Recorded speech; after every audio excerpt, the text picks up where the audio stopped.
Je m'appelle Mar, je suis donc étudiante à Paris 8 en sciences politiques. Bon, moi je milite au NPA et je fais partie de Révolution Permanente, qui est donc un média alternatif et d'extrême gauche qu'on tient au quotidien avec une série de camarades. Alors est-ce que tu vas aller voter à l'élection présidentielle ? Alors on va voir qui sera au premier tour, mais je vais certainement voter au premier tour, au deuxième tour à mon avis non. Ok. Du coup pour Philippe Poutou ? Tout à fait, la première question étant s'il va arriver à y être, parce qu'en ce moment on est en bataille pour qu'il ait ses signatures, parce que donc il faut 500 signatures, c'est très facile pour les gros partis, pour les gros appareils qui ont leurs élus, qui ont machin, qui ont aussi la place dans les médias pour appeler à signer et tout. Pour nous c'est beaucoup plus compliqué, et d'autant plus qu'il y a de plus en plus de lois qui passent au fur et à mesure et qui restreignent beaucoup la possibilité pour les petits candidats de pouvoir être aux élections, et surtout les petits candidats qui ne font pas partie de leur système, disons. Donc là c'est un candidat ouvrier qui est en ce moment en plus en grève pour défendre son emploi à l'usine où il travaille à Ford, Blanquefort près de Bordeaux. Quand on est jeune et au NPA, sous ce système-là, je pense qu'on rêve non seulement de lutte, de mobilisation qui fasse un peu prendre conscience et fasse ressortir que ce système n'est pas le système viable, quoi. Enfin, il y avait Thatcher et son fameux slogan qu'il n'y a pas d'alternative, nous on pense que si. Mais à mon avis de lutte, mais surtout de plus en plus d'organisation des gens eux-mêmes, quoi, qui puissent non seulement lutter un petit peu spontanément quand il y a une attaque, quand il y a un truc à défendre et tout, mais également préparer des luttes de plus en plus sérieuses et qui puissent remettre en cause et poser les bases d'une nouvelle société, quoi. Comment se traduit ton engagement politique au quotidien ? Les actions un peu que tu peux faire, que tu mènes, tout ça ? Je pense que la première chose, c'est de créer des espaces de débat qui sont de moins en moins existants à la fac. Où avant, y compris Paris 8, c'était une fac qui avait beaucoup de vie en fait. Elle est née au cœur, elle est née dans la chaleur de 68, etc. C'est un truc qui s'est beaucoup perdu, donc nous on essaie pas mal de au moins créer des cadres de débat, de pouvoir discuter et de pouvoir à la fois parler politique, peut-être de la politique qu'on entend, c'est-à-dire celle de la télé, bon là des élections évidemment, mais aussi un petit peu réfléchir à ce que pourrait être l'université si elle n'était pas juste celle qui nous forme à avoir un travail, celle qui reproduit tout un tas d'idéologies en fait qui sont pas forcément les nôtres, quoi. Enfin moi en tout cas j'essaie d'intervenir pas juste dans le milieu étudiant mais aussi aux côtés des travailleurs en lutte ou des mouvements sociaux. Je suis pas mal investie sur les questions d'oppression, de féminisme, etc. Mais beaucoup d'aller voir aussi les travailleurs qui font grève, etc. Et c'est une expérience très enrichissante de pouvoir apprendre à la fois en tant qu'étudiant, mais de pouvoir apprendre les mécanismes de comment quand tu es face à ton patron qui te met un peu des barrières pour pouvoir soit penser le fait de lutter, soit même lutter au quotidien.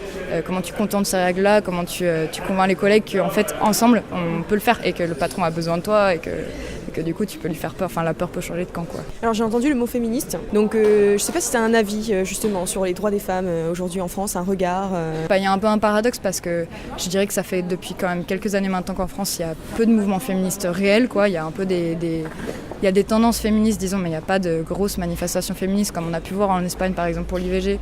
Je sais qu'en Amérique latine, ça bouge beaucoup autour de Niona Menos contre les féminicides, enfin contre les assassinats de femmes parce qu'elles sont femmes. En France, beaucoup moins. Et en même temps, je trouve qu'autour, par exemple, de Jacqueline Sauvage, la femme qui a tué son mari après des années de torture, il y a un petit peu aussi il y avait un petit peu un renouveau, disons. Tout d'un coup, un peu une attention qui était portée sur non seulement les droits des femmes, mais plus largement que ça, en fait, sur les violences quotidiennes auxquelles on fait face. Et je pense que c'est plutôt une bonne nouvelle. Après, il y a un travail, en fait, pour organiser un féminisme qui soit y compris un féminisme plus réel et qui sorte un petit peu de son entre-soi, où il y a beaucoup de débats théoriques qui sont très intéressants et qui sont importants pour avoir des positions justes. Mais je pense qu'il y a un intérêt...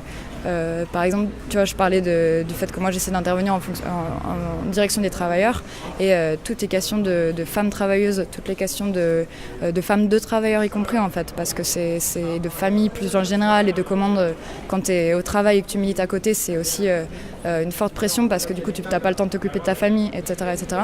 Toutes ces questions-là, elles devraient émerger à mon avis, être mises pas mal au cœur des débats féministes, etc. aussi. Pour toi, dans ton féminisme à toi, parce qu'il y en a plusieurs, comment se pose la question du voile justement ?